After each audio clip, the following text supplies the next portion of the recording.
Préliminaire de Frère Joseph Branham, porté sur le message, questions et réponses sur les sceaux.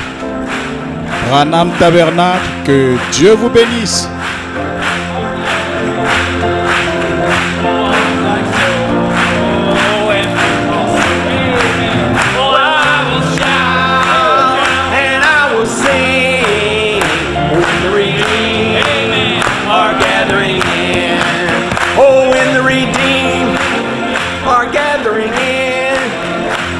Like snow, and free from all sin. Well, I will shout and I will sing. We are gathering in. I am thinking of the rapture in our blessed home on high. The redeemed are gathering in. How we'll raise that heavenly anthem in that city in the sky. The redeemed are gathering in. Oh, when the redeemed are gathering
You may be seated.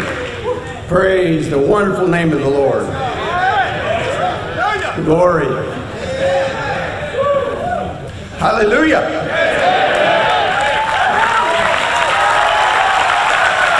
Oh, when the redeemed are gathered here, I will shout and I will sing. Are gathered here. Oh, when the redeemed are gathered here, what's that song?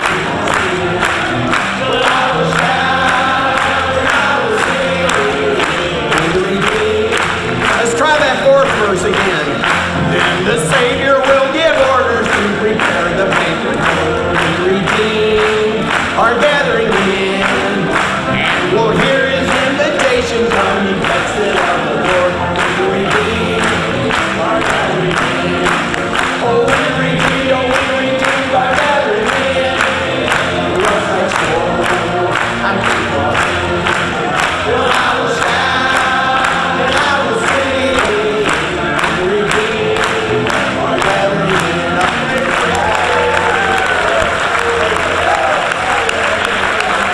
Praise the name of the Lord. Gloire au Seigneur.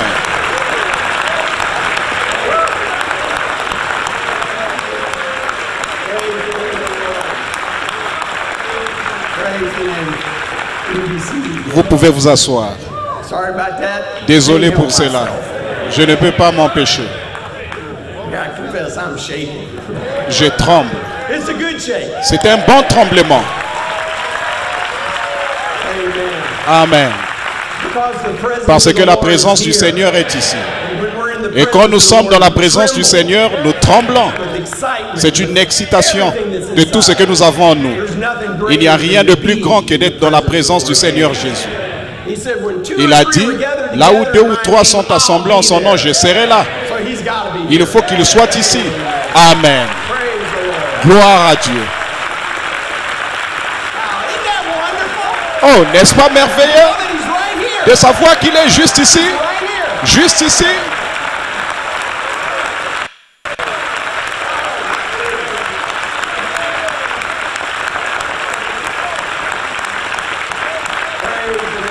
Gloire au nom du Seigneur.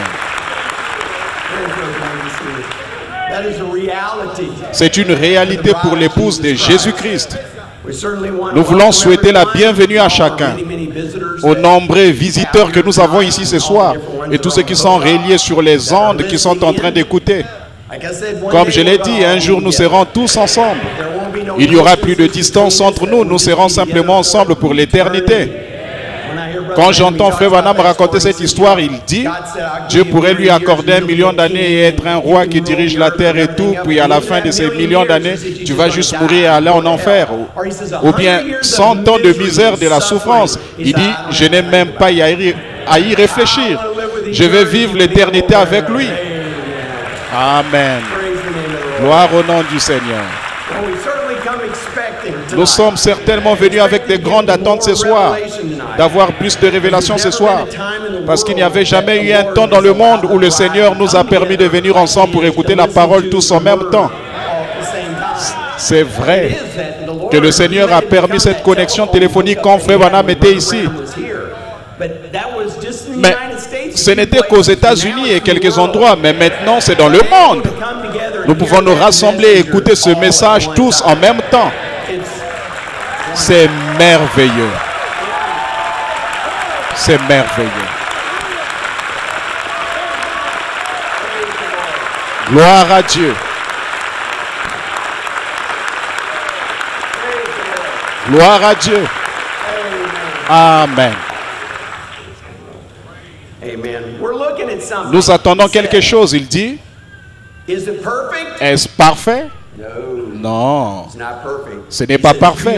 Il a dit, c'est au-delà de la perfection. Est-ce sublime? Non, ce n'est pas sublime.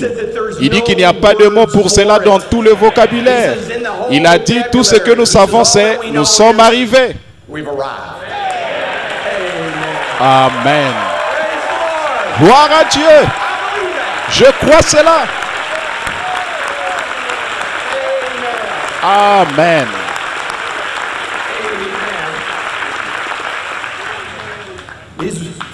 Il y a des choses dont nous avons parlé que nous allons entendre ce soir. Il y a 54 ans qu'elles ont été prononcées, mais le mystère de Dieu va être davantage révélé ce soir. Ce soir, qui n'ont jamais été révélés. Frère Branham dit, il y a des temps, des saisons. Il a dû dire des choses, mais elles avaient un temps et une saison pour être révélées. Et nous croyons que maintenant c'est le temps. Il y a des choses dans l'Écriture écrites depuis des milliers d'années. Elles ont été là et les ont lues pendant des milliers d'années. On les a écoutées pendant des milliers d'années. Mais il y a un temps et une saison.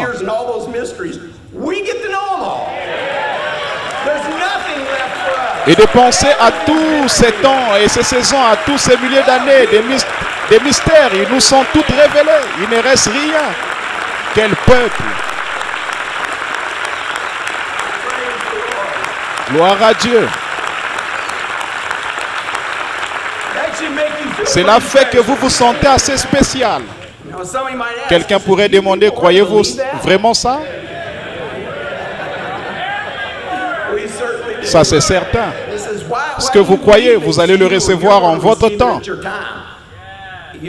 Êtes-vous prêt pour une stimulation par la révélation? Parce que nous sommes une église sur les bandes.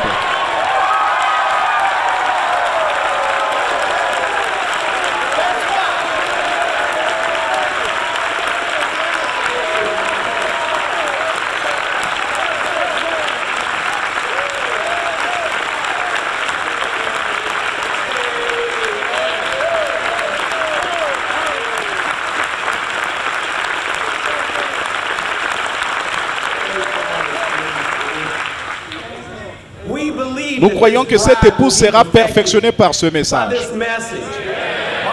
Parce qu'il y a sur ces bandes, celui-ci est le plus grand ministère diffusé en direct. Le voici.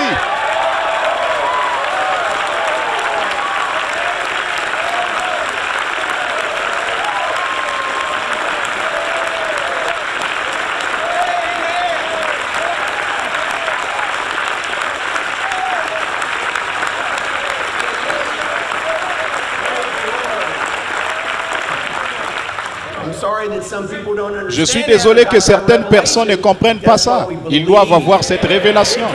C'est ce que nous croyons. Ça ne peut pas être plus grand que cela parce que c'est le plus grand. C'est la voix de Dieu enregistrée.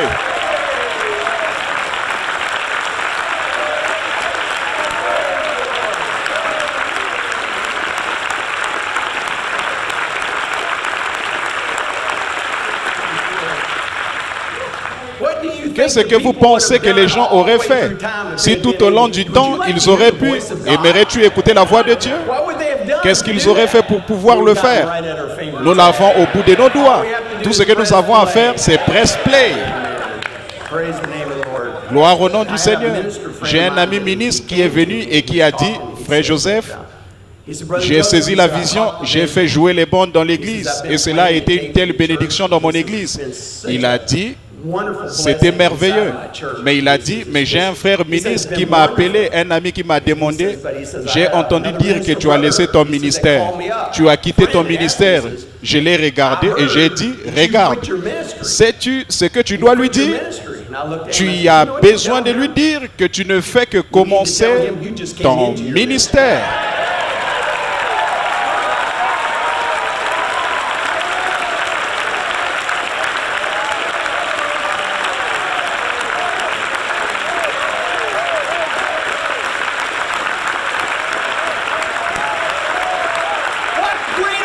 Quel ministère pourrait être plus grand que celui qui présente le prophète de Dieu?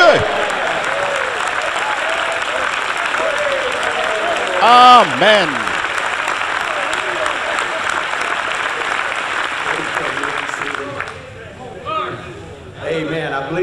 Amen. Je crois cela de tout mon cœur. Vous savez que dernièrement on m'a dit que ça circule, qu'il doit y avoir une balance. Il doit y avoir une balance dans le ministère. Et réellement, C'est vrai, il doit y avoir une balance. Parce que nous savons que c'est ça. Il doit y avoir une balance en toutes choses.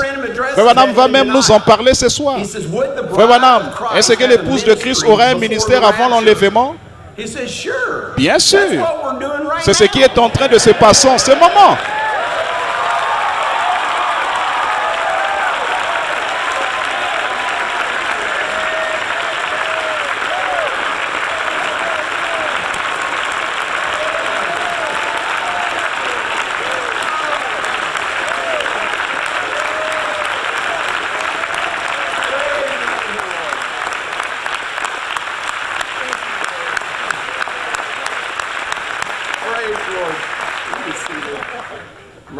Miséricorde. Il dit, vous voyez l'épouse de Christ. Certainement, c'est le message de l'heure. Vous voyez l'épouse de Christ. Bien sûr, elle est composée d'apôtres, de prophètes, de docteurs, d'évangélistes et de pasteurs. Pas vrai? C'est l'épouse de Christ, bien sûr. Elle a un ministère, un grand ministère. Le ministère de l'heure. Il sera tellement humble. Amen. Je fais partie de ce ministère en prêchant ce moment. Amen.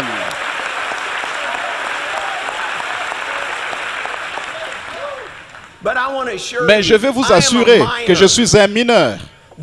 Ce message est le majeur. Et Frère Branham dit qu'un majeur demeure un majeur. Que vous ne pouvez mesurer un majeur à un mineur. Vous ne pouvez faire un mineur d'un majeur. Ce message et cet ange du 7e âge, c'est le majeur.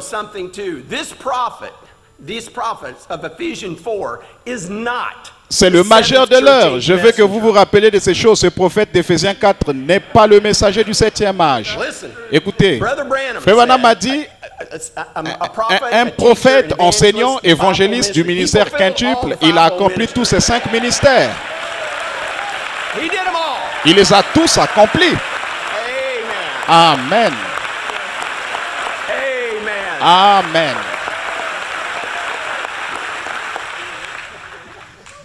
Frère Branham a dit, dans chaque âge, dans le livre des 7 âges de l'Église, j'ai juste la citation pour que vous puissiez la regarder. La voici, vous la connaissez. Ils se sont tous égarés. Et ils ont dû envoyer son ange messager pour redresser ce gâchis total.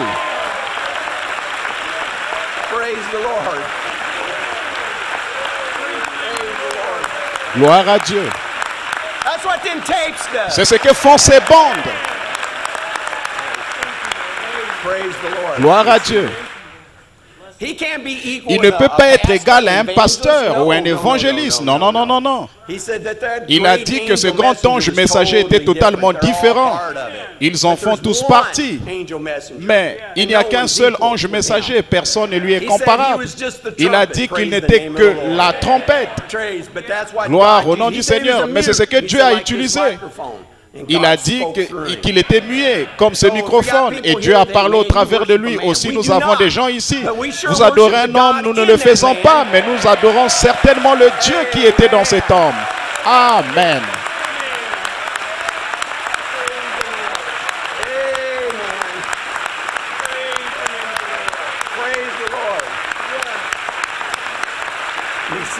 Vous pouvez vous asseoir. Oui. Nous écoutons cela et demeurons dans la balance. Ça me rappelle le film des 10 commandements. Satan est venu me dire, tu ne vas pas dire ça devant les gens là. J'ai dit, certainement le prophète l'a regardé et il a recommandé et que vous le regardiez. Il a dit, le monde va être jugé d'après avoir regardé ce film. Ça me rappelle que là-dedans, il y a une scène où Ramsès amène ses accusations contre Pharaon. Il se présente et Pharaon se présente et vous connaissez cette partie. Je suis sûr que vous l'avez vu bien des fois. Ramsès s'assoit et commence à faire flancher une balance. Vous vous en rappelez? Il s'assoit là et dit, il s'assoit à côté de ça et Pharaon commence à parler à Moïse. Il dit, il y a des accusations contre toi. Que sont-elles? Il dit, tu as vidé les greniers du temple. Il dit oui. Clink. He puts his little sa weights main out of the certains scale. poids sur la balance. He says, you give the Il grain dit, tu as to the donné le slave. grain aux esclaves. Yes. Oui, Bonk. clink. Went down. Un autre And he poids says, sur la then you balance give et ça them fait one descendre. Puis day il and dit, seven the ensuite rest. tu leur as donné un jour sur 7 Yes. pour se reposer. Pharaoh hits Oui, it, clink, Pharaon, bonk, and went straight down. Pharaon frappe, c'est la banque. Ça descend jusqu'en bas sur la balance. J'aime quand Moïse se retourne et va ramasser une brique pour répondre à Pharaon. Et il dit, je pense que ceci peut être appliqué spirituellement pour aujourd'hui. Il dit, la cité est bâtie avec des briques. Pharaon, les forts en font beaucoup, les affamés en font peu, et les morts pas du tout. Banque.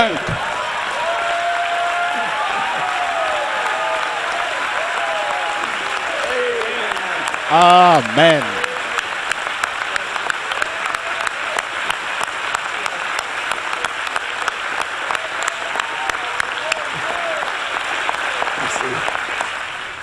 He says, so much for Il a dit assez accusations. d'accusations. He says, now, Il a dit view the maintenant, result. juge des résultats. He come and he pulled back Il va the ouvrir curtain le and rideau et here la is plus this belle, grandiose most cité qui ait jamais été beautiful, bâtie. biggest city that Ramsès was ever avait bâti built. cette cité. Ramesses had built that city.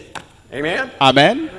Today their Aujourd'hui, balance isn't ils sont balanced. pesés dans la balance. One, Un, some, quelques-uns, most of them, la plupart they preach every prêchent à service. chaque réunion. Two, Deux, or play ou a jouent une tape, bande maybe peut-être once une a fois month, par mois le on a mercredi Wednesday soir. night. Or three, Ou trois say you shouldn't play disent qu'ils tapes ne at devraient all pas jouer de bande inside du your tout. church. À l'intérieur, à l'église. Clink, ça descend jusqu'en bas sur la balance.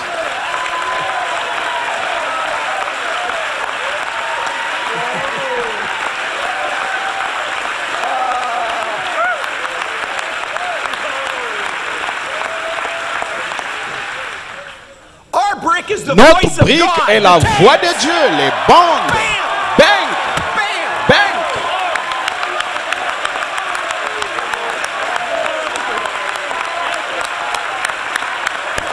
So much for Assez accusations. d'accusations.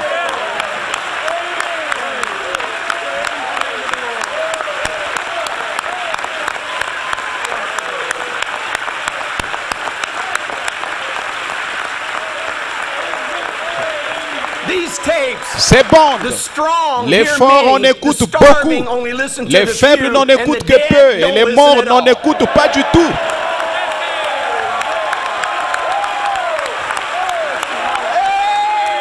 Amen.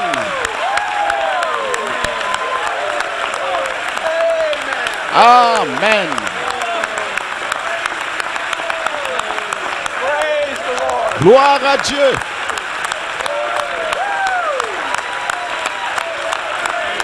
Amen. Amen. You can see them. Vous pouvez vous asseoir. As Brother Branham Comme said, Frère Branham l'a I dit, know je I'm sais que gonna je hear vais about entendre that. parler. That's okay. C'est OK. I believe it. I Je ain't le turning back crois from it. et je ne m'en détournerai pas.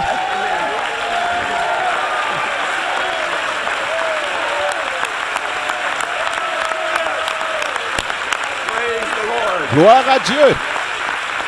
That's what we all C'est ce believe. que nous croyons tous. Amen. You may be Amen. seated. Vous pouvez vous asseoir. Praise the name Gloire of au the nom Lord. du Seigneur. So forget them Ainsi, oubliez accusations. ces accusations.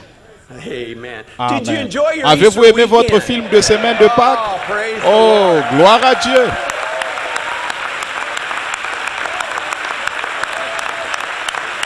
Oh, praise the Lord. Ah, gloire à sorry, you Dieu. may be seated. Donnez-lui une main I got you guys d'applaudissement. going, sorry. Just stand up. Ah, levez-vous donc.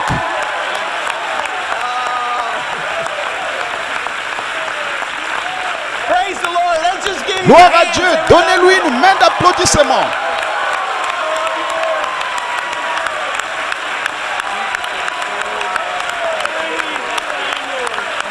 Praise the Lord. Gloire à Dieu. Sorry, you may be seated. The Lord's perfect timing. No, you be seated. C'est le I'm temps sorry. précis de Dieu.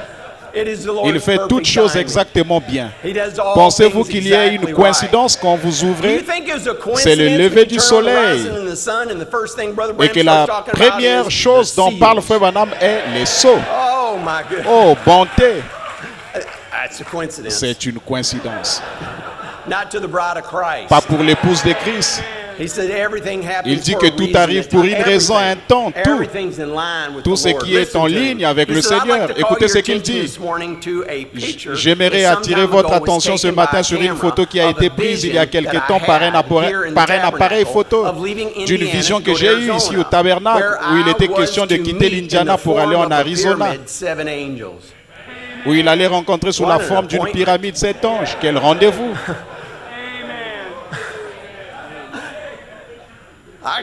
Je l'ai souligné. C'était comme Seigneur, il est allé là-bas pour un rendez-vous avec cet ange et devait aller en Arizona pour les rencontrer. Et ils sont descendus devant nous. Épouse, que sommes-nous? Oh, bonté, quel privilégié! Sans savoir ce qui est là arrivé par la suite, quand je suis arrivé là-bas, je pensais que c'était la fin de ma vie, que personne ne pourrait survivre à une telle explosion. Je suis sûr que vous êtes tous au courant de l'histoire. Puis il nous parle d'une autre chose qui s'est produite. Et alors dans le canyon Sabino, par une matinée comme celle-ci, pendant que j'étais en prière, une épée a été placée dans ma main. J'aime ça. Il a dit qu'elle s'adaptait à sa main parfaitement. Oh oui. Bon, demain nous allons découvrir beaucoup plus. Qu'est-ce que ça voulait dire? Je sais que vous le savez déjà. Mais j'ai bien hâte d'entendre à nouveau. Il dit que le Seigneur l'a dit. C'est la parole et l'épée de la parole. Amen. Dans la main de qui était-elle? Elle était dans la main de l'ange messager. La parole était dans sa main. Amen. Écoutez bien ce qu'ils disent. Et alors, c'est là qu'il m'a parlé. Il m'a dit, les 7 sceaux vont être ouverts. Be opened. 7 sceaux. Les 7 mystères. Le mystère en 7 points de la Bible qui avait été caché depuis la fondation du monde vont être révélés. Et nous, bien que nous soyons un modeste petit groupe en comparaison du monde entier, nous avons bénéficié de ces bénédictions d'entendre ces mystères. Le mariage, le divorce, la sémence du serpent, toutes ces différentes questions nous ont été entièrement révélées. Donc, tout ce que nous avons besoin de savoir, c'est complètement révélé. C'est sur les bandes. Right there. Amen.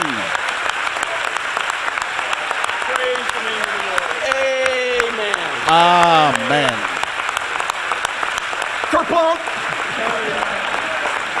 Amen. Amen. Amen. You may be seated. Who revealed them to them? Qui leur a révélé? Who revealed that to us? Qui nous Brother a révélé Branham? cela, frère Branham? Non, He says, non. not Il by dit, man, non pas par l'homme, but by mais God par himself Dieu that lui-même, opened those qui a 7 dévoilé ces mysteries 7 of what the mystères, church ce qu'était was, l'Église, how it was in qu'elle était en Christ at Christ the au beginning, commencement and how et it qu'elle would serait révélée be au revealed dernier in jour. those last days. What a promise Quelle from the Lord promesse Jesus du Seigneur Christ, that it Jésus-Christ. wasn't a man. Que ce n'était pas un homme, c'était Dieu, parlant au travers de cet homme pour nous apporter ces révélations. Comment il a pu revenir et nous dire, vous voyez comment Dieu, quelque chose ne va pas, quelqu'un est malade ici, quelque chose ne va pas. Il a dit pour prouver que c'était le Seigneur Jésus-Christ. Amen. Il nous parle d'un autre sceau dans le lever du soleil. Il nous parle d'un homme qui a vécu comme nous vivons. Un homme qui est mort comme nous devons mourir. Mais aujourd'hui, ce sceau est brisé aussi. Est brisé aussi. Puis il dit, il est ressuscité des morts. Et il est avec nous à Jeffersonville. Il est avec nous en Arizona, Afrique, partout. Amen. Gloire à Dieu. Tous les sceaux sont brisés. Et il nous a envoyé quelque chose. Il nous a envoyé une puissance vivifiante. Oh, nous aimons cela. Amen. Il a dit une puissance vivifiante. Et que fait cette puissance vivifiante? Il dit, la puissance vivifiante nous est venue pour ouvrir les 7 sceaux. What was that? C'était The quoi intellect ça? of a L'intelligence man? d'un homme? No, the Non, quickening la power puissance of God. vivifiante de See, Dieu. the quickening power Vous voyez, of la God puissance foretold vivifiante de this Dieu would avait take prédit place. que cela arriverait. See, the quickening power of God Voyez, made the world testify la to puissance it. vivifiante It's de the Dieu a truth. forcé le monde à en The tester angel la of the Lord, vérité. I told L'ange you, du was Seigneur, around in a dont je pillar vous of ai fire. dit qu'il Quickening était, power qu'il let était the là world dans une colonne de testify feu. that it's the truth. And in that, they didn't know what it was. We knew. Amen. They're beautiful. He is the one who opened Il est celui qui a those ouvert seals, ces he sceaux. said. He is the seal. Il est ses sceaux. For the whole Car word la of God parole is entière de Christ, Dieu, and c'est Christ Christ. is the seal Et les sceaux qui that ont été was ouverts, opened. He says, what is c'est the opening Christ. of them seals? D'ouvrir ces sceaux, qu'est-ce que He c'est? says, Alors, revealing Christ. de révéler Praise Christ. the Lord. Gloire à Dieu. Ah, Amen. Amen. Revealing Christ to the Révéler bride, Jesus Christ à l'épouse de Amen. Jésus-Christ. Praise the Lord. Gloire à Dieu. Just remain standing. Restez debout. Praise the Lord. Gloire à Dieu. Amen. Amen. And there that morning, Et là, ce matin-là, the quickening la power. puissance vivifiante est venue. I've saved the best for J'ai last. gardé le meilleur pour la fin. You know where I'm going, many of you. And he says, there on that morning, the quickening power came. What happened, Brother Branham? He said, the quickening power came. What happened? What'd you see? What'd you see? What'd you see? He let me look over the curtain, and I seen all of you there. Woo! He saw me there. Il m'a vu là-bas. Il vous a vu là-bas. Gloire au nom du Seigneur. Gloire au nom du Seigneur. Praise the Lord. Gloire à Dieu. The world today, Le they're having monde their aujourd'hui a ses thunder. tonnerres. We're having our Nous thunder avons nos here. tonnerres ici. Praise the name. Gloire au nom du Seigneur.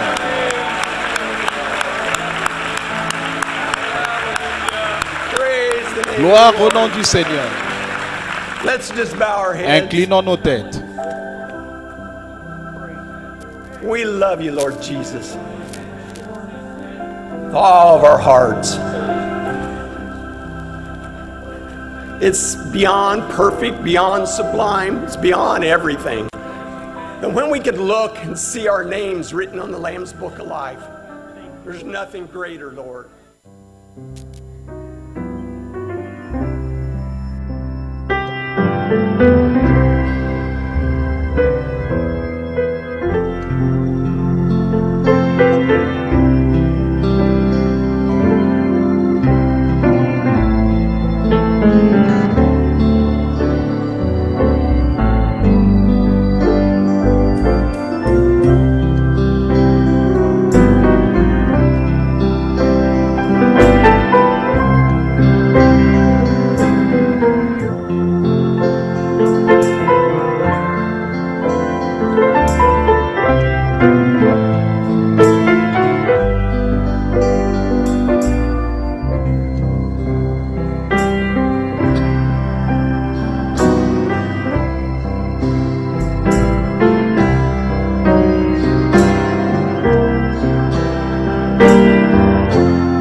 Frère Neville vient de lire quelques passages de l'Écriture qu'il a lus pour moi dans l'Évangile de Jean.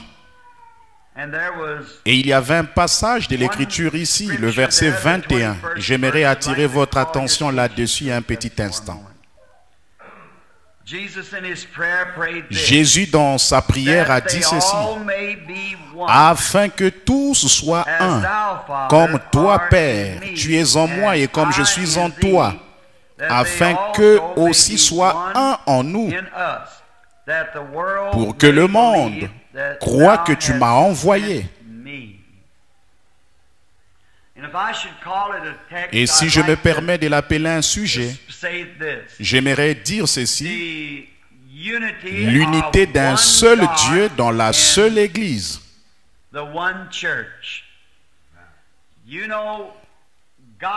Vous savez, Dieu a fait l'homme pour qu'il atteigne des réalisations. C'est pour ça qu'il a été fait.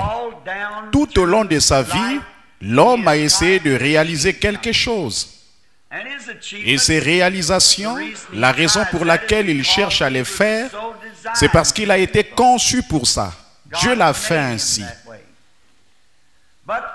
Mais le problème, c'est que dans ses réalisations, il cherche à faire quelque chose de son propre chef. C'est là qu'il fait son erreur et qu'il a des ennuis. Or, au commencement, la Genèse, qui est le chapitre des semences de la Bible, nous voyons là que quand Dieu a créé l'homme, il l'a créé de la façon dont il savait qu'il devait être. Et il n'aurait jamais pu être mieux conçu que ce qu'il est. Quand il a commencé la création de la vie, il a commencé par la forme de vie la moins évoluée, qui est plus ou moins le tétard, la grenouille, jusqu'à la forme de vie la plus évoluée. L'homme qui est à l'image de Dieu. Et alors dans cette vie, l'homme s'est mis à réaliser des choses. Mais quand il l'a fait, il a commencé à laisser Dieu de côté. Il a commencé à avoir des motifs égoïstes. Et quand il a fait ça, il a commencé à concevoir des choses par lui-même. Et nous voyons qu'il n'a pas fallu beaucoup de temps pour qu'il pervertisse la planète même sur laquelle Dieu l'avait placée. Il l'a réduite à une telle condition que même son Créateur s'est affligé en son cœur d'avoir créé l'homme. Et vous pouvez imaginer ce que Dieu a dû ressentir quand il a vu que la créature même qu'il avait faite à son image, c'est lui à qui il avait donné autorité, c'est lui qui l'avait créé pour qu'il puisse faire quelque chose pour lui. Ce dernier a pourtant consacré toutes ses forces et son pouvoir à des désirs et des réalisations égoïstes. Et alors, nous voyons que peu de temps après cette grande leçon que Dieu a donnée à l'homme à cette époque-là, en détruisant le monde entier par l'eau, comme la Bible nous le dit, qu'il a inondé la terre et a tout détruit à l'exception d'un reste qu'il a épargné, Noé et sa famille. Et l'homme, tout de suite après cette grande leçon, il semble que l'homme est incapable de tirer une leçon, si ce n'est à ses dépens. Nous remarquons cela même dans nos enfants. Nous devons les punir, bon nombre de fois sévèrement pour leur faire comprendre. Il semble que l'homme en soi est un échec total dès le départ. Quand il a perdu sa relation avec Dieu, il est devenu une entité à lui seul. Il ne dépendait plus de Dieu. Et quand Dieu lui a donné la leçon de ce qu'il en coûtait d'essayer de faire quelque chose par ses propres moyens, que ses œuvres s'anéantiraient tout de suite après, nous les voyons de nouveau se mettre à atteindre des réalisations. Et la Bible déclare qu'ils se sont bâtis une tour. Ils voulaient monter jusque dans les cieux, pour arriver jusque dans les cieux sans emprunter la voie que Dieu avait préparée pour eux, pour qu'ils viennent. Et les hommes peuvent faire mieux quand ils s'unissent. Maintenant, prenez un homme tout seul. Son pouvoir se limite à celui d'un seul homme. 2 hommes, ça double sa force. 4 hommes rendent sa force 4 fois plus grande. Et Dieu veut que nous soyons un. Dieu a créé l'homme pour que nous soyons un. Et nos motifs doivent être un. Et nos objectifs doivent être un. Et nos réalisations doivent être un. C'est comme ça qu'il a été conçu, tout simplement. Et nous voyons que tout de suite après la destruction antédiluvienne, l'homme a commencé une fois de plus à chercher à prendre le contrôle lui-même. Et pendant tout le temps où ces choses se passent, l'Esprit du Dieu vivant conteste avec la chair, cherchant à éloigner l'homme de ses propres réalisations, cherchant à éloigner l'homme de ses propres motifs et objectifs égoïstes pour l'amener vers un plan établi par Dieu. Et tant que l'homme exécutera son propre plan, il sera un raté. Et l'homme ne peut accomplir la chose juste que s'il revient à l'objectif juste et au motif juste, c'est-à-dire selon le plan de Dieu pour lui. Tout autre fondement est du sable mouvant. Et nous voyons alors qu'ils ont essayé de s'unir et ils se sont mis à devenir une seule personne. Mais cette unité qu'ils avaient faite à ce moment-là, c'était sous un pouvoir politique. Les hommes étaient devenus un. Leur objectif ne faisait qu'un. Leur réalisation ne faisait qu'un. Mais c'était la mauvaise sorte de un. Parce que cela s'opposait au plan de Dieu. Mais ils ont quand même continué. Et quand on finit par trouver une telle unité parmi les gens, ils font de grandes choses. Il vous suffit d'observer le monde aujourd'hui quand les gens s'unissent. Même si c'est sous un mauvais plan, ils feront de grandes choses. Donc ils ont bâti une tour. Et je doute que la science moderne puisse la bâtir de nos jours avec leurs machines et tout. Parce qu'ils étaient unis. Ils avaient une seule pensée, une seule âme, un seul but, un seul motif, un seul objectif. C'était bâtir une tour tellement haute que si Dieu décidait de les détruire à nouveau, ils monteraient tout droit dans les cieux avec lui. Et en aucun cas, il ne pourrait l'en empêcher, ou plutôt, il ne pourrait les en empêcher. C'est ce qu'ils se disaient. Et nous voyons alors qu'ils se sont organisés. Et nous les retrouvons encore complètement en dehors de la volonté de Dieu. On voit là une belle image d'aujourd'hui quand les hommes cherchent à s'unir. Et nous devons être unis. Mais eux, ils s'unissent sous les mauvais systèmes. Avez-vous déjà remarqué comment le diable imite les choses de Dieu? Avez-vous déjà vu comment il utilise les choses que Dieu a faites selon son dessein? Et ce qui est mal est tellement trompeur. Bon, un mensonge, il s'agit d'un vrai mensonge, qu'il est évident, alors n'importe qui peut le détecter. Mais le mensonge qui contient à peu près 99% de vérité, c'est ce mensonge-là qui est trompeur. Avez-vous déjà remarqué la façon dont le diable a séduit Ève? Tout ce qu'il lui a dit était exactement la vérité à l'exception d'une seule chose. Il a dit, vos yeux s'ouvriront et vous connaîtrez le bien et le mal et tout ça. Et vous serez comme des dieux parce que vous ne distinguez pas le bien du mal pour l'instant. Et toutes ces choses étaient vraies. Mais quand elle a dit, l'Éternel Dieu a dit que nous mourrions. Il a dit certainement que vous ne mourrez point. Voyez tant de vérité là-dedans et puis un tout petit peu de mensonge. Et Jésus a dit sur la terre, un peu de levain fait lever toute la pâte. Et il faut que la chose soit parfaitement vraie. Autrement, elle n'est pas vraie du tout. Et le plan du salut doit être exact. Et les promesses de Dieu sont exactes. Et elles s'accomplissent de façon exacte. Autrement, il y a quelque chose qui cloche quelque part. Et si l'église du Dieu vivant n'accomplit pas ce que Dieu avait résolu qu'elle fasse, il y a quelque chose qui ne va pas avec ce système quelque part. Forcément. Prenez un beau mécanisme tel qu'une montre et que chaque rouage de ce mécanisme travaille en harmonie. Alors, elle indiquera l'heure parfaitement. Mais si un rouage prend une direction et qu'un autre en prend une autre, elle n'indiquera pas l'heure juste. Peu importe combien les joyaux sont beaux, il faut qu'ils soient tous unis. Et c'est cela le but de Dieu, que nous nous initions et que nous soyons un. Mais là, nous voyons comment le diable imite les choses. Toute l'injustice, ce n'est que la justice pervertie. Un mensonge, ce n'est que la vérité déformée. Les bonnes choses que Dieu fait, les mauvaises choses, ce sont les bonnes choses perverties. Ainsi donc, l'injustice, c'est la justice pervertie. Satan ne peut rien créer de lui-même. Il ne peut que prendre ce que Dieu a déjà créé pour pervertir cela. Un homme qui vit avec sa femme est parfaitement en ordre.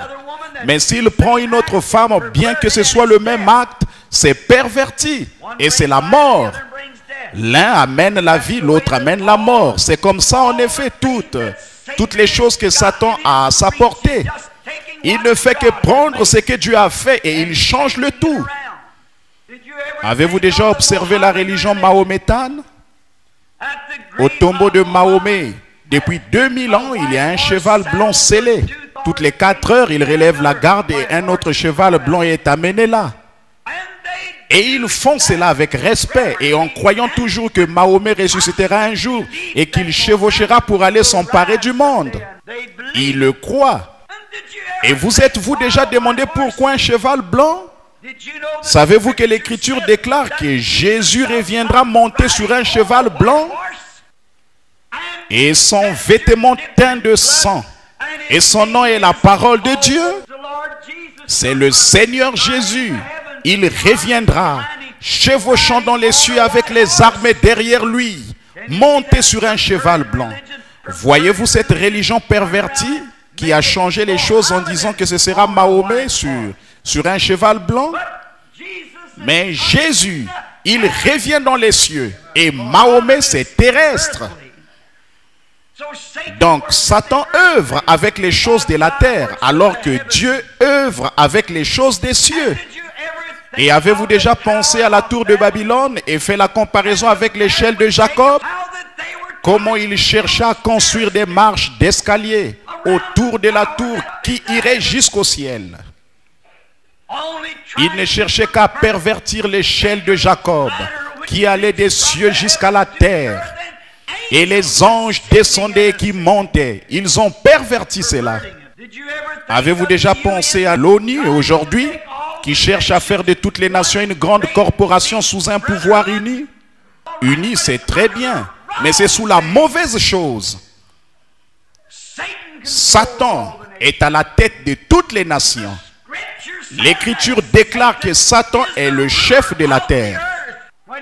Quand il a transporté Jésus sur une très haute montagne et qu'il lui a montré tous les royaumes du monde, il a dit, ils m'appartiennent.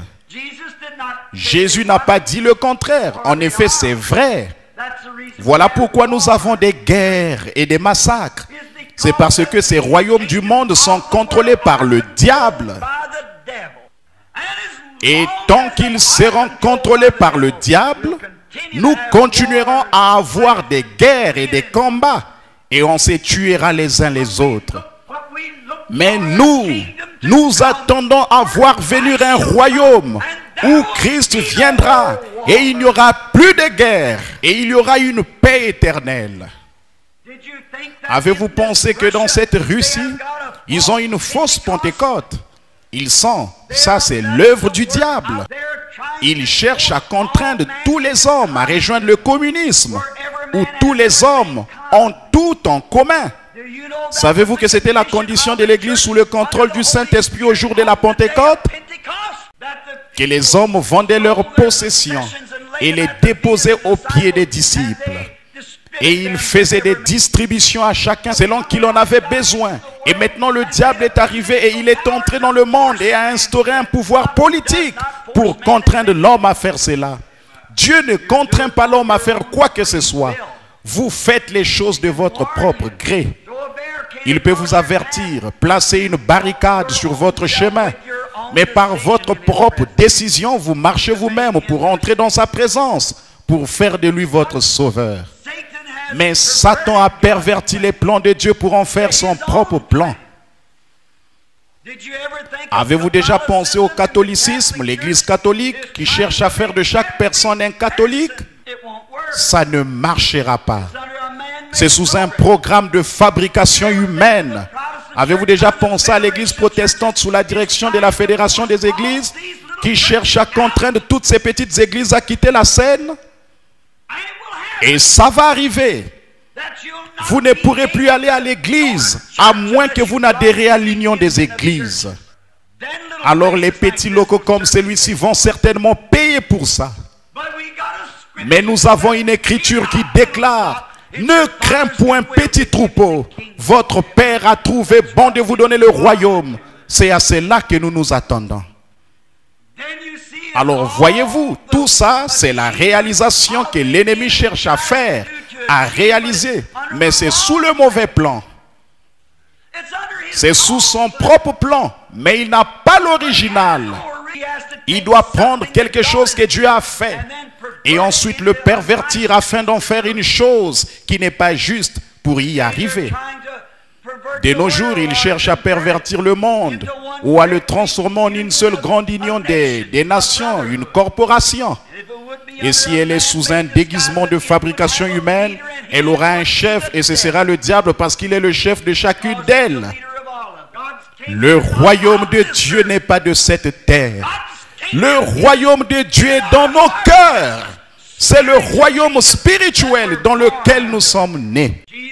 Jésus a dit, le royaume de Dieu arrive, mais pas sans violence. Et le royaume de Dieu est en vous. Le Saint-Esprit, le royaume de Dieu qui agit dans l'homme et qui le gouverne et le contrôle. Voilà le royaume. Et nous voyons que ces nations procèdent avec tromperie, les unes envers les autres, parlant de paix, tout en ayant un couteau derrière le dos, prêtes à se détruire les unes les autres. Il y a quelques jours, j'ai eu le privilège de parler à un aumônier, un grand homme. Et en Californie, ils avaient des scientifiques parmi les meilleurs de tous les pays. Et ils s'étaient retrouvés pour une rencontre et pour avoir une réunion secrète à huis clos. Et vu que c'était vraiment épouvantable, ils ont demandé à un aumônier de se joindre à eux. Et cet aumônier, qui est mon ami, a dit, frère Branham, avant qu'il m'amène là-bas, ils ont vérifié mon dossier. Jusqu'à mon arrière-grand-mère, avant que je puisse assister à cette réunion. Et il a dit, j'aurais souhaité ne pas avoir été là. Il a dit, quand ces scientifiques se sont levés et ont commencé à parler, il a dit qu'il semblait que la pièce était plongée dans la désolation qui vous donne l'impression d'être dans une maison de glace. Des frissons, ça glacerait le sang d'un homme. Il a dit, nous n'avons pas le droit de parler de ces choses. Nous avons prêté serment. Mais il a dit, j'ai le droit de vous dire ceci. Il a dit, ils sont sur le point de se débarrasser de l'armée de l'aviation, le corps d'aviation militaire et tout ça. Il a dit, ils n'en ont plus besoin. Il a dit, ils ont des armes si mortelles qu'elles pourraient détruire la terre entière en l'espace d'une seconde. Et il a dit, s'il permettait que ce soit des notoriétés publiques, là, les gens paniqueraient. Et ils iraient dans les rues en criant à tue-tête. Il a dit, ils ont une bombe qui tomberait sur la terre. Une seule bombe dont l'explosion détruirait tout ce qui se trouve dans un rayon de 280 km et formerait un cratère d'une profondeur de plus de 30 mètres. Où pourriez-vous vous cacher? Et si vous creusez une profondeur de 300 mètres, impossible, vous vous trouveriez dans l'éruption volcanique de la terre. Mais si vous pouviez creuser à une profondeur de 300 mètres sous terre, une secousse de cette ampleur au-dessus de vous vous réduirait en poussière. Il a dit, ce grand scientifique s'est levé. C'était le scientifique le plus distingué de l'armée. Il a dit, messieurs, je voudrais bien pouvoir prendre une vieille vache et un chariot et le conduire là-bas derrière les montagnes et oublier tout ça. Passer le petit temps qu'il me reste à vivre sur la terre et partir. Il a dit, mais nous devons y faire face. Conduire derrière les montagnes, ça ne servira à rien. Il a dit, ces montagnes seraient réduites en poussière ou en cendres volcaniques. Oh mon frère, ça vaut la peine de savoir où l'on a une issue dans ces temps-là. Nous avons une issue. Nous avons un abri. Cet abri se trouve sous les ailes de la protection éternelle du Seigneur. Sachant ceci, que vous avez une âme immortelle qui ne peut pas mourir, qui n'est pas faite d'atomes ou d'hydrogène ou d'oxygène ou quoi que ce soit qui se trouve sur cette terre. Elle est faite par l'Esprit, Le Dieu Tout-Puissant l'a créé lui-même et vous l'a donné. Quel jour qu'est celui dans lequel nous vivons. Quelle époque où l'homme a accompli réalisation après réalisation jusqu'à accomplir lui-même ces choses. Maintenant, qu'allons-nous bien pouvoir faire de tout ça? Voyez-vous, Satan utilise la tête de l'homme. C'est ce qu'il avait choisi dans le jardin d'Éden, de prendre le contrôle de la tête de l'homme, sa pensée. Et il a même amené cela dans l'église. Voyez, le diable prend contrôle de la tête de l'homme pour pouvoir utiliser ses yeux. Et si vous remarquez, si cet homme n'est pas véritablement né de nouveau sur le plan spirituel, il acceptera ce qu'il peut voir de ses yeux, l'orgueil de la vie. Et comme bien des hommes, il ira dire qu'il va réaliser quelque chose, qu'il veut adhérer à une église, il veut être religieux. Et il cherchera jusqu'à trouver la plus grande église possible, puisque l'homme veut toujours faire quelque chose de grand.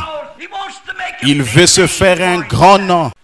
Voilà ce qu'un homme charnel à la pensée folle pense. Oh, si je peux avoir ma propre organisation, si je peux simplement ajouter quelques milliers de membres à ma dénomination, alors elle sera au pays la plus importante dans son genre.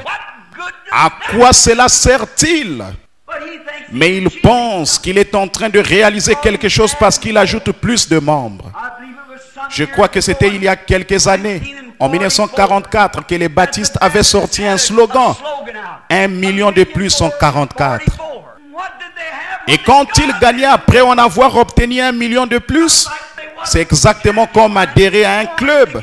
S'ils ne sont pas de véritables disciples de Christ nés de nouveau, ils n'ont de baptiste que le nom. Regardez les autres dénominations, les luthériens, les presbytériens, les pentecôtistes. Toutes les autres dénominations, elles sont pareilles. Elles cherchent à réaliser quelque chose. Elles veulent faire quelque chose de grand. Voyez, parce que c'est avec son œil à lui qu'il regarde. C'est avec son œil qu'il considère les choses. Et bon nombre de fois, il ne comprend pas que c'est la chose même qu'il ne devrait pas faire. Mais le diable utilise l'œil de l'homme et lui montre quelque chose d'attrayant. Il lui ouvre les yeux pour qu'il regarde à cela. Et il a amené cela jusque dans l'église, dans les pensées intellectuelles de l'homme. Il y a quelque temps, ce grand évangéliste Billy Graham était ici à Louisville. Et il a montré sa Bible. Il a dit, ceci c'est le point de référence de Dieu. Et il a raison. Il a parfaitement raison. Mardoché Ham, l'évangéliste, ma vieille patrie du Kentucky, et moi étions assis à la même table. Billy s'est converti sous le ministère de Mardoché Ham. Et nous étions assis là et il a dit, que se passe-t-il? Il a dit, Paul était allé dans une ville et n'avait fait qu'un seul converti. Il y est retourné une année plus tard et il en a trouvé 30 qui s'étaient convertis par l'entremise de celui-là. Il a dit, je suis allé dans une ville et j'ai fait 20 000 convertis. J'y suis retourné un an après et je n'en ai même pas trouvé 20. Il y a quelque chose qui ne va pas. Et il a dit, savez-vous ce que c'est?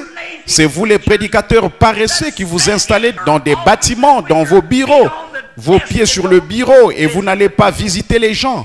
Je me suis dit, Billy, voilà un très bon intellectuel. Ne rapportez pas mes paroles s'il vous plaît, mais ce n'est pas cela. Qui étaient les pasteurs qui sont allés voir celui que Paul avait converti? Ce n'était pas ça. Voici ce que c'est. Ces soi-disant séries de réunions aujourd'hui, ce sont des grandes séries de réunions. Mais ça n'a d'effet que sur la partie intellectuelle de l'homme. Cet homme est charmé par une série de réunions de réveil. Et il dit, oui, j'accepte Christ. Et il fait de façon intellectuelle parce qu'il est au milieu d'une grande foule. Il le fait parce qu'il y a de grands prédicateurs devant lui. Mais ce n'est qu'une conception intellectuelle. Cet homme ne pourra jamais progresser. Cela ne doit pas rester dans ses pensées, mais entrer dans son cœur afin qu'il naisse de nouveau. Sinon, il ne pourra jamais résister à l'épreuve. La conception intellectuelle, c'est très bien, mais quand Souvenez-vous, quand l'œil regarde les choses, le diable utilise votre œil. Dans le jardin d'Éden, on a eu la preuve que le diable choisit la tête de l'homme pour y œuvrer. Mais Dieu choisit le cœur. Le diable montre à l'homme par ses yeux quelque chose qu'il peut voir. Et il dit, voir c'est croire. Mais quand Dieu vient à un homme, il vient à son cœur. Et par la foi, il amène à croire des choses que son cœur, que ses yeux ne voient pas. Car l'Écriture déclare que la foi est une ferme assurance des choses qu'on espère, une démonstration de celles qu'on ne voit pas. Dieu œuvre ici, Satan œuvre ici. Alors à quoi servent ces grandes écoles et ces séminaires finalement? Parfois pas tout le temps, mais trop souvent ça tire la chose d'ici jusqu'ici. Alors que ça devrait la prendre d'ici pour l'amener jusqu'ici dans le cœur de l'homme. Vous savez, l'Écriture déclare, un homme est tel que sont les pensées dans son cœur. Le vieil incrédule et critique disait, Dieu a fait preuve de folie en déclarant qu'il y a des facultés mentales dans le cœur de l'homme, parce que là, il n'y a pas ce qu'il faut pour penser. Mais il y a environ 4 ans, la science a découvert que dans le cœur humain, il y a une faculté de réflexion. Il y a une petite pièce, un endroit où il n'y a pas la moindre cellule, un petit compartiment dans le cœur humain. Il n'y en a pas dans l'animal, ni dans aucune autre forme de vie. Mais dans le cœur humain, il y a un petit endroit. Et ils n'ont jamais pu déterminer ce que c'était. Mais ils ont fini par dire ceci, c'est l'endroit où réside l'âme.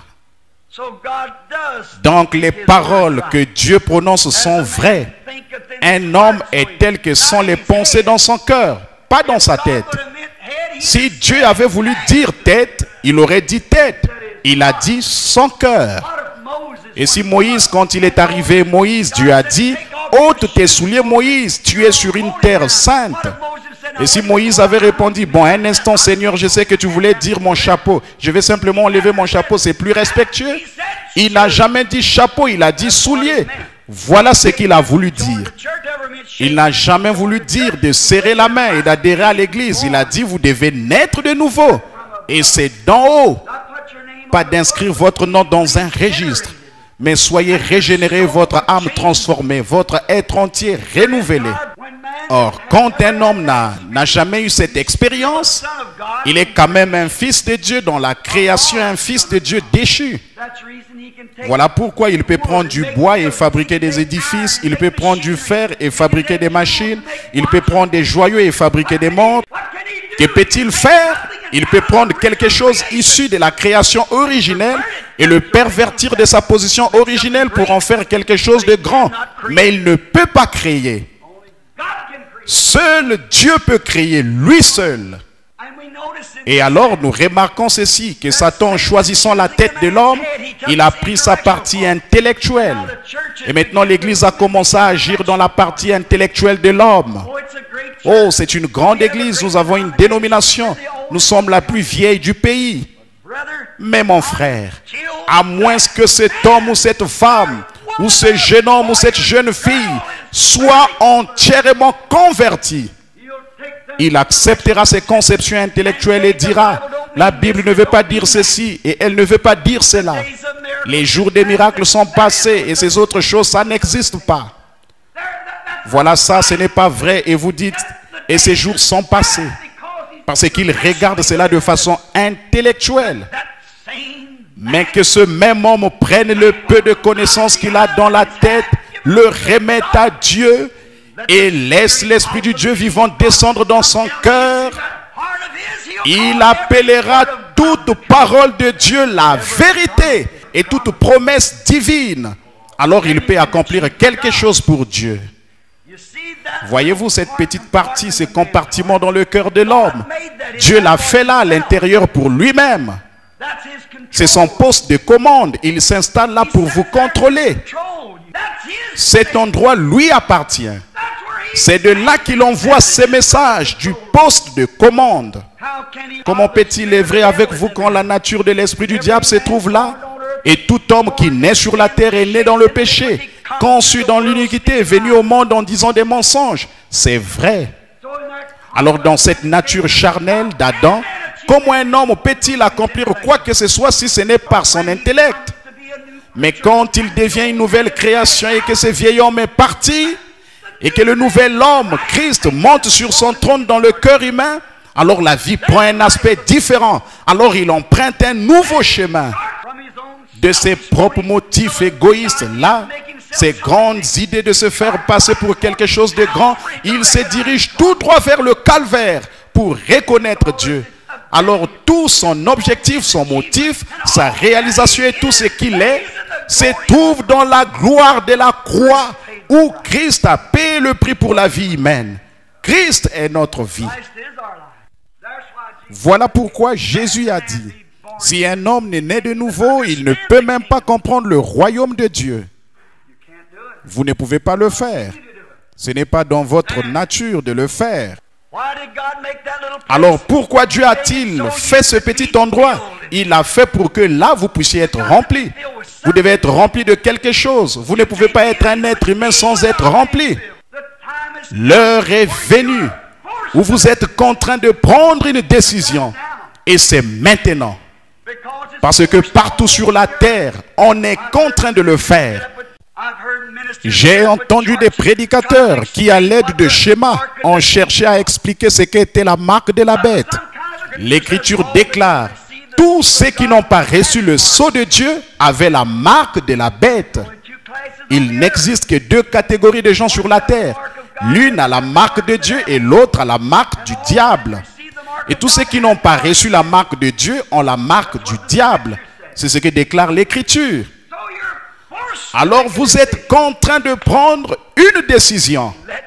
Et laissez-moi enfoncer ça en vous. Ce n'est pas pour être blessant ou malveillant, mais c'est pour vous dire la vérité ou vous mettre en garde. L'homme doit faire quelque chose à ce sujet, c'est votre. Vous êtes contraint de le faire. Il faut que vous preniez une décision. Alors si je peux vous montrer par la parole de Dieu, c'est que le sceau du Dieu vivant, là où vous saurez. La Bible déclare dans Éphésiens 4:30, une fois bien des endroits d'un bout à l'autre de l'Écriture, que le Saint-Esprit est le sceau de Dieu. Alors sans le Saint-Esprit, vous êtes forcément dans l'autre camp. Peu importe combien vous êtes intellectuel, à combien de grandes dénominations vous adhérez, combien vous êtes pieux religieux, Satan était pareil. Satan, ce n'est pas une grosse brute à la queue fourchue et au sabot fourchu. C'est un esprit. Et la Bible déclare, tellement rusé qu'il séduirait même les élus si c'était possible. Il est religieux. Caïn n'était-il pas aussi religieux qu'Abel? Caïn n'avait-il pas offert un sacrifice comme Abel a fait? Caïn n'avait-il pas construit une église pour le Seigneur comme Abel a fait? Caïn ne s'était-il pas avancé pour adorer comme Abel a fait? Caïn n'avait-il pas offert un sacrifice comme Abel a fait? Mais l'un est venu avec une conception intellectuelle. Il a présenté des fleurs et des fruits des champs et a embelli son autel intellectuellement. Mais Abel, par la foi, a choisi un agneau. C'est ce qu'il fallait, c'était le sang et la vie. Et il a mené sur un rocher et il a martelé son petit cou jusqu'à ce qu'il se vide de son sang. Dieu a dit, c'est juste Abel, c'est très bien. Comment est-ce que ça lui est venu? Par la révélation, pas par l'intellect. C'est par son cœur qu'il l'a su. Jésus a dit, sur ce roc je bâtirai mon église et les portes du séjour des morts ne prévaudront point contre elle. Une révélation spirituelle, une conception spirituelle. L'homme regarde à l'extérieur, déclare l'Écriture. Dieu regarde au cœur. Vous êtes rempli de quelque chose, vous pourriez être rempli de doutes. Vos pauvres cœurs pourraient être remplis de doutes au point où ils en débordent. J'espère que non. Vos cœurs pourraient être remplis de tracas et de soucis. Et il se pourrait que vos cœurs soient remplis d'ennui. Et il se pourrait que vous soyez remplis de religion, d'intellect et de théologie au parfum raffiné. Que vous soyez membre de grandes églises qui existent depuis bien des années, assis là, aussi confiants que possible. Mon frère, permettez-moi de vous dire que vous pourriez amener des membres dans cette église jusqu'à ce que vous soyez âgés, que vous mouriez. Et tout ce que vous ferez, c'est bâtir une autre tour de Babel. Certainement. Vous pouvez être rempli de futilité. Vous pouvez être rempli d'absurdité. Vous pouvez être rempli de n'importe quoi. Mais vous ne pouvez pas rester vide. La Bible dit, la Bible déclare, lorsque l'esprit impur est sorti d'un homme, il va dans les lieux arides cherchant à se reposer. Puis il revient avec cet autre démon pire que ce qu'il était. Et la dernière condition de cet homme est 8 fois pire qu'au départ. Voilà ce qui se passe avec ces séries de réunions. Quand les gens s'avancent dans les réunions de réveil et que les hommes sont simplement conduits vers une conception intellectuelle, ils s'en vont adhérer à une église et ils en restent là satisfaits. C'est très bien. Il n'y a rien de vrai dans toutes ces autres sottises. Nous ne devrions pas accepter ça. Le pasteur dit, oh voilà tout ça. C'était il y a très longtemps dans un autre âge. Et tout à coup, ce démon revient avec cet autre démon et il devient un démon religieux. Là, il est vraiment rempli. Là, il fait preuve d'orgueil et de jalousie. Et il se met en colère contre le Dieu même qui a écrit la Bible. Il regarde ceci et dit, ces choses que je fais, vous les ferez aussi. Ça, c'était pour les disciples. Allez par tout le monde et prêchez la bonne nouvelle, a dit Jésus, sa dernière commission à l'église. Voici les signes qui accompagneront ceux qui auront cru. Jusqu'où? Par tout le monde. À qui? Toute la création. Ces signes accompagneront certains, l'Écriture déclare, accompagneront tous ceux qui auront cru. En mon nom, ils chasseront les démons. Ils parleront de nouvelles langues. S'ils saisissent des serpents ou boivent quelques breuvages mortels, cela ne leur fera point de mal. S'ils imposent les mains aux malades, les malades seront guéris. C'est ce qu'a dit Jésus. Voici les signes qui accompagneront les croyants. Pas les gens qui sont négatifs, pas les membres d'église intellectuels, mais les croyants nés de nouveau qui sont passés de l'intellect au cœur, là où Dieu monte sur le trône de son poste de commande. Pour contrôler vos émotions, pour contrôler votre foi, pour contrôler votre caractère. Dieu veut vous remplir. Pourquoi veut-il vous remplir? De quoi veut-il vous remplir? Il veut vous remplir de lui-même, le Saint-Esprit. Rempli du Saint-Esprit. Jésus a dit dans Luc 24, 49 que vous recevez une puissance. Après ceci, le Saint-Esprit survenant sur vous, alors vous serez mes témoins à Jérusalem, dans la Judée, dans la Samarie et jusqu'aux extrémités de la terre. Quand? Lorsque vous aurez obtenu votre doctorat? Lorsque vous aurez obtenu votre licence en lettres? Non, mais lorsque vous aurez reçu le Saint-Esprit, vous serez mes témoins dans cette génération, les générations à venir et jusqu'aux extrémités de la terre. Et au jour de la Pentecôte, quand le Saint-Esprit est descendu du ciel comme un vent impétueux et qu'il a rempli toute la maison où ils étaient assis, des signes et des prodiges se sont accomplis au milieu d'eux. Et les intellectuels ont dit, « Hommes, frères, que pouvons-nous faire pour être sauvés ?» Pierre a dit, « Répentez-vous, chacun de vous, et soyez baptisés au nom de Jésus-Christ pour la rémission de vos péchés, et vous recevrez le don du Saint-Esprit. Car la promesse est pour vous, pour vos enfants, et pour ceux qui sont au loin, en aussi grand nombre que le Seigneur notre Dieu les appellera. » Voilà de quoi Dieu veut vous remplir.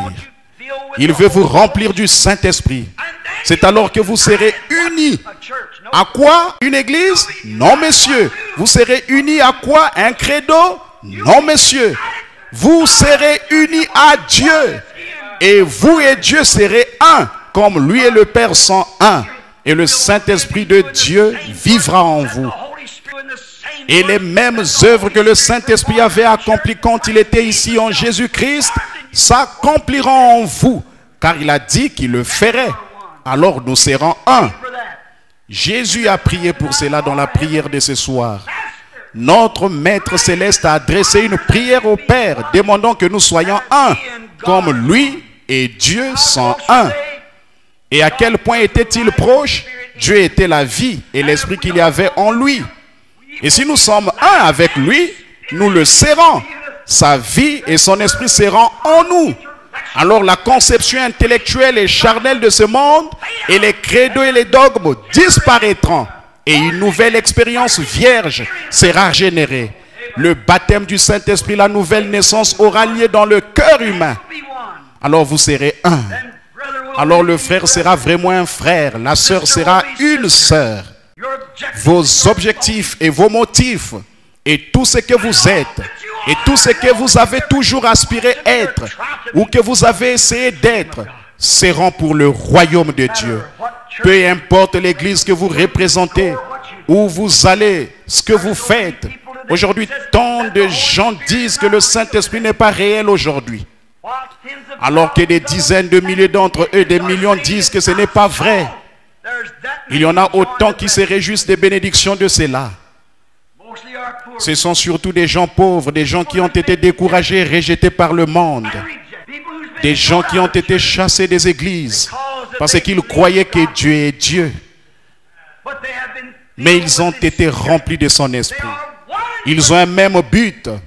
Ils sont d'un même cœur. Qui sont ces gens? Méthodistes, baptistes, presbytériens, catholiques, témoins de Jéhovah, orthodoxes, juifs, tous réunis. Ils deviennent un. Pas un à l'égard d'un credo, pas un à l'égard d'une dénomination. Ça, c'est l'œuvre du diable par des conceptions intellectuelles. Mais l'œuvre du Saint-Esprit, le royaume de Dieu en vous. Et Dieu est assis sur le trône de votre cœur à son poste de commande. Il contrôle vos émotions, il contrôle vos puissances, il contrôle vos idées. Et il vous unit à lui dans la communion et dans l'amour. Et Dieu vous remplit d'amour. Il vous remplit de puissance. Il vous remplit de l'esprit. Il vous remplit de sa propre nature divine. Et il change votre nature charnelle en sa nature. C'est alors que vous devenez une nouvelle création en Christ. Alors l'amour, vous sortez, il semble que les oiseaux chantent différemment. Oh, quand Christ vient, quand tout est différent, vous pouvez regarder en arrière en vous disant, comment ai-je pu me tenir loin de cela? Comment ai-je pu rejeter cela? Tout est différent. Vous n'avez pas d'ennemis. Ils ont tous l'air gentils. Vous pouvez pardonner tout ce qu'on vous a fait. L'ennemi le plus acharné, vous pouvez prier pour lui dans la rue. Passez votre bras autour de ses épaules et le relever. Quel que soit le credo, la dénomination dont il fait partie, c'est une créature pour laquelle Christ est mort. Voilà de quoi Dieu veut que vous soyez remplis. Voilà le remplissage. Voilà le royaume. Voilà ce en quoi nous sommes un. Donc, nous sommes un, pas pour l'avancement d'une dénomination, pas pour l'avancement d'une secte ou d'un credo. Nous sommes un pour l'avancement du royaume de Dieu. Alors nous nous reportons à son plan et chaque fois que cette Bible bénie dit quelque chose, le Saint-Esprit qui est en vous s'écrit, c'est exact, c'est ma parole. Il ne dit pas qu'a dit Dr. John, qu'en est-il de ceci ou est-ce que le docteur Intel, que le docteur l'ait dit, ça ne change rien. Jésus a dit que c'est la vérité, les cieux et la terre passeront, mais mes paroles ne passeront jamais. C'est là que nous sommes un. Et vous les méthodistes, les baptistes, les presbytériens, qui que vous soyez, nous sommes un. Ne laissez pas le diable utiliser vos yeux. Laissez Dieu utiliser votre cœur. Si vous regardez que vous cherchez à comprendre ce qu'il en est, quelle en est la cause, comment se fait-il que ça arrive comme ça, vous ne remettez pas cela en question quand vous recevez le Saint-Esprit. Si vous continuez à remettre la parole de Dieu en question, cela montre que Dieu n'est pas dans votre cœur. Le Saint-Esprit ne remet rien de ce que Dieu dit en question. Il dit Amen, Amen. C'est vrai parce que Dieu l'a dit. Abraham a appelé les choses qui n'étaient pas comme si elles étaient, car Dieu l'avait dit. Dieu lui avait dit quand il avait 75 ans et Sarah 65 ans qu'ils allaient avoir un bébé. Eh bien, c'était ridicule de penser ça. Mais Dieu l'avait dit et Abraham était un fils de Dieu. Et il a marché pendant 25 ans appelant tout. Tous les jours, Sarah disait-il, comment vas-tu chérie? Je ne sens pas de changement en moi, je suis comme je l'ai toujours été. Elle avait passé la ménopause depuis 40 ans. et n'avait jamais eu d'enfant alors qu'elle vivait avec lui depuis qu'elle avait 17 ans. Mais il croyait Dieu et il appelait tout ce qui était contraire comme si ça n'existait pas. Et il appelait la parole de Dieu la vérité. Un premier mois passé. Comment te sens-tu, Sarah? Pas de changement. Eh bien, il a dit, gloire à Dieu. Nous allons avoir ce bébé de toute façon. Une année passée. Comment te sens-tu? Pas de changement. Mais nous allons l'avoir de toute façon. Et la Bible déclare, au lieu de s'affaiblir, il s'est fortifié chaque fois. Ce serait un plus grand miracle. Dieu l'a dit, cela doit arriver. 25 ans et voilà qu'elle avait 90 ans et lui 100. Un jour, un ange est descendu. Il avait le de tourner à la tente et il a dit, Abraham, je vais te visiter. Et il a dit à Abraham ce qui allait arriver. Et le petit Isaac est né. Pourquoi? Parce qu'Abraham ne douta point par incrédulité au sujet de la promesse de Dieu, mais il fut fortifié donnant gloire à Dieu. Pourquoi? Ce n'était pas dans son entendement, c'était dans son cœur. Le trône de Dieu se trouve dans le cœur humain. Là où nous devenons un, nous avons un même but. Nous avons le même accomplissement. Si un frère méthodiste gagne une centaine d'âmes pour Dieu, amen et amen. Si le presbytérien, quoi qu'il soit, gagne une âme à Christ, amen et amen. Si Tommy Osborne gagne 1 million d'âmes cette année, Oral Robert 1 million d'âmes et Billy Graham 1 million d'âmes, et toute autre dénomination 1 million d'âmes, je peux me tenir là et louer le Dieu vivant. En effet, voilà ce que nous accomplissons pour le royaume de Dieu. Voilà notre objectif, ce qu'il faut faire. Lui envoyer des âmes. Ils sont des chrétiens nés de nouveau. C'est là que nous sommes. Nous sommes unis ensemble. Nous sommes frères. Et tant que vous dites, eh bien, ils ne sont pas méthodistes, ils ne sont pas baptistes, ils ne sont pas ceci ou cela ou autre chose. Tout votre cœur, votre motif n'est pas bon. Votre objectif et tout ce que vous accomplissez n'est pas bon. Lorsque vous cherchez à faire quelque chose de vous-même, à donner de grands airs à cela alors que vous êtes petit, souvenez-vous. Avez-vous déjà remarqué le blé quand il pousse? Si vous voyez le blé se dresser, simplement se secouer comme ça, souvenez-vous, il n'y a pas de pile là-dedans. Il est vide. Un épi bien rempli se courbe toujours. Et un homme qui est rempli de la bonté de Dieu et de sa miséricorde, il courbe toujours sa tête dans l'humilité. Celui qui s'abaissera, Dieu l'élèvera.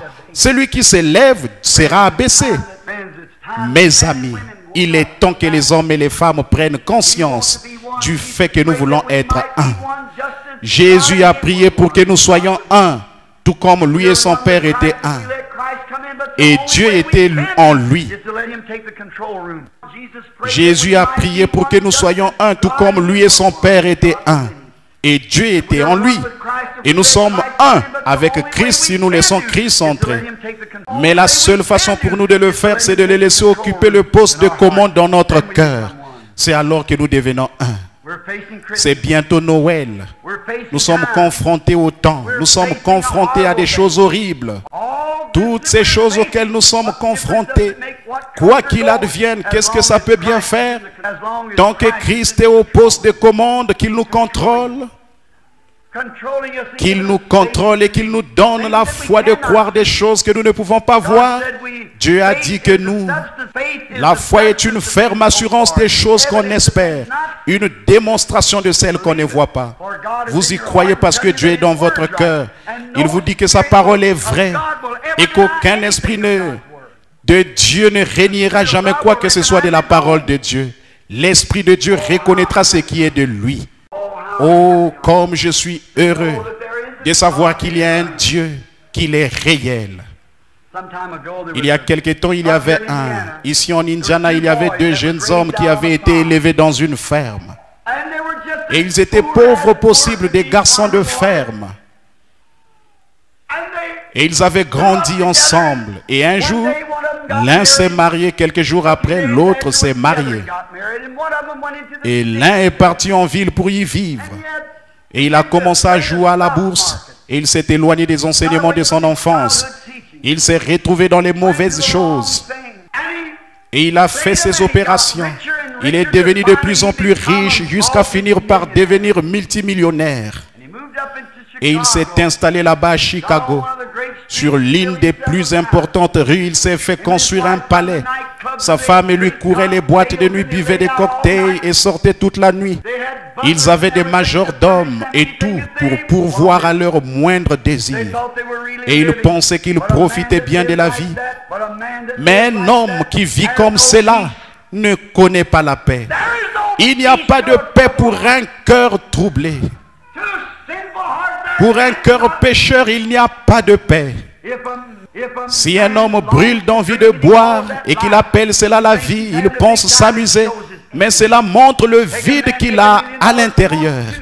Prenez un homme, s'il gagne $1 million, il en voudra 2.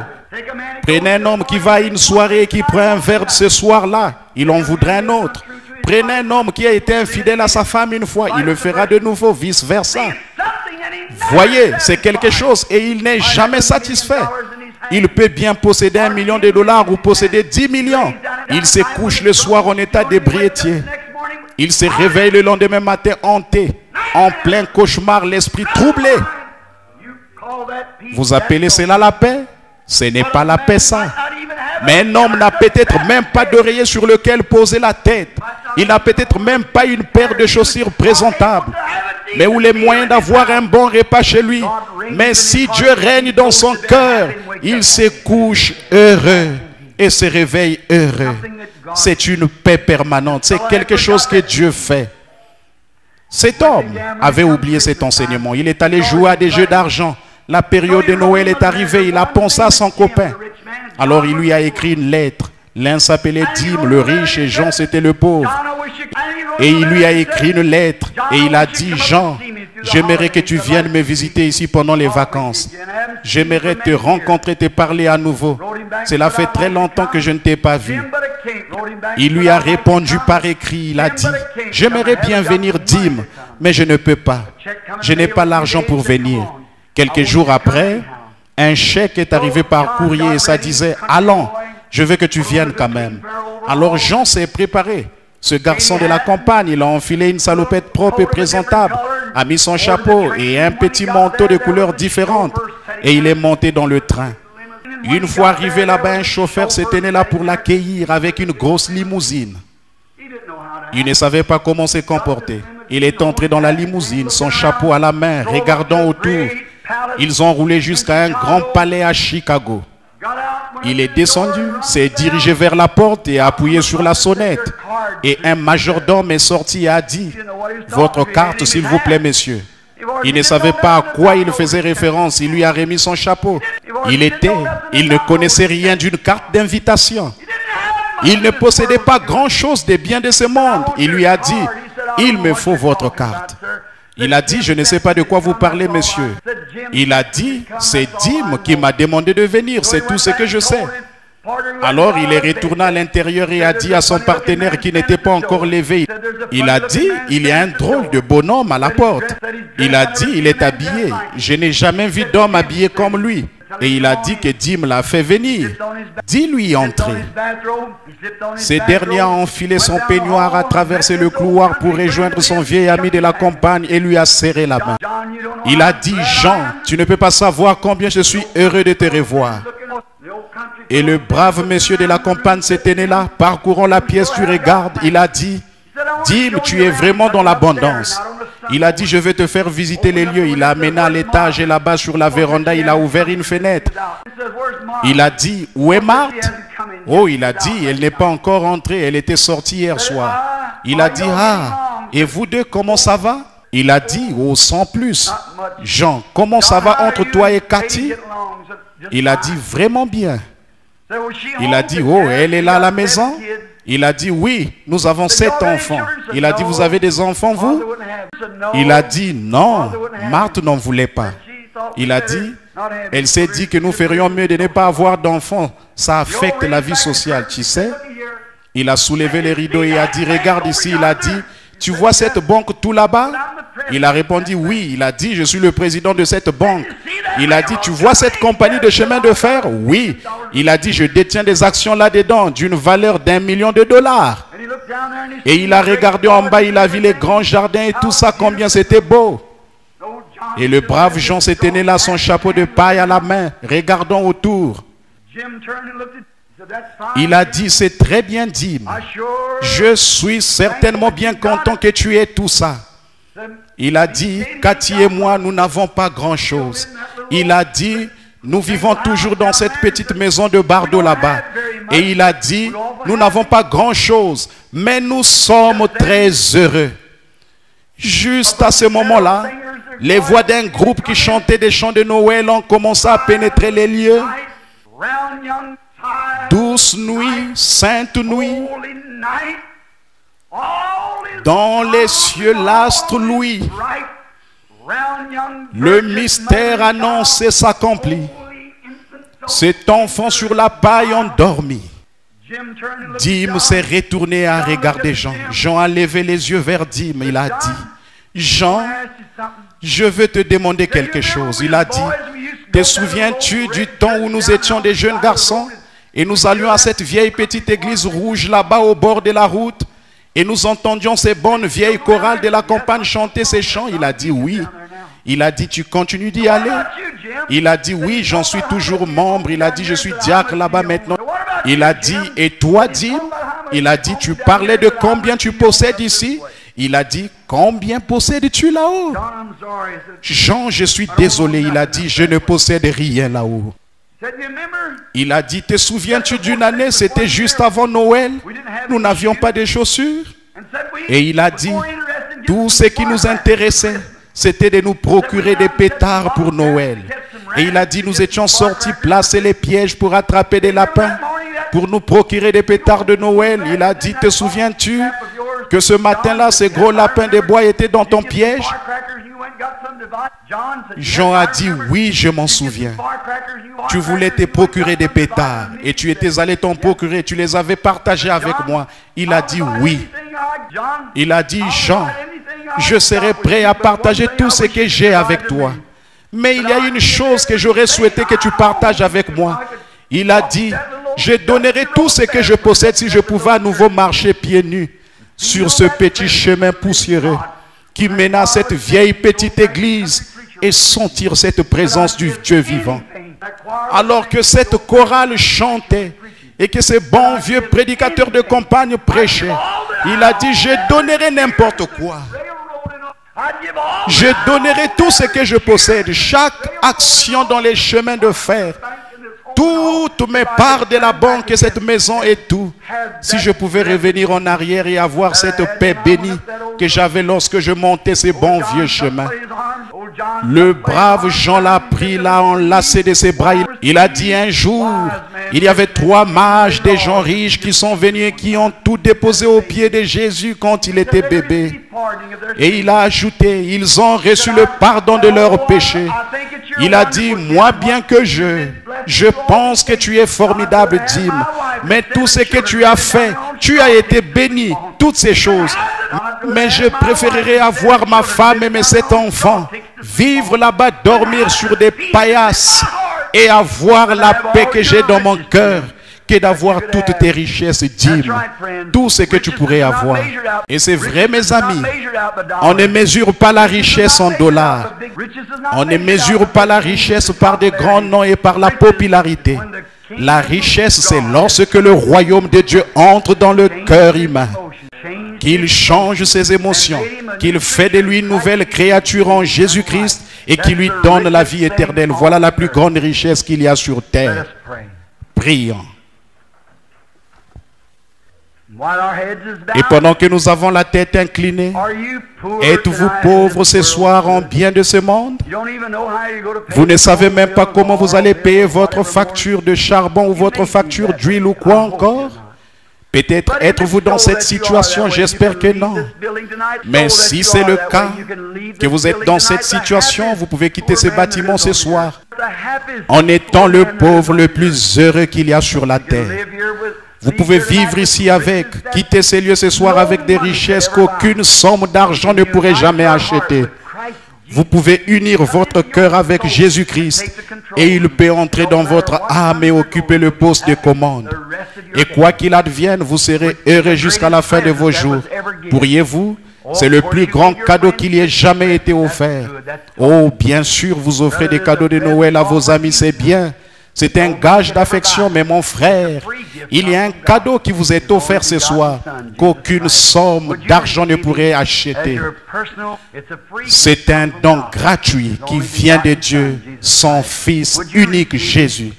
Voudriez-vous le recevoir comme votre guide personnel, comme votre sauveur personnel, comme votre Dieu, comme votre rédempteur, comme votre roi? Il guérit le corps et l'âme. Il occupe le poste de commande. Si vous avez des peurs et des doutes, rejetez cela maintenant. Laissez-le être le roi. Laissez-le entrer, prendre le contrôle.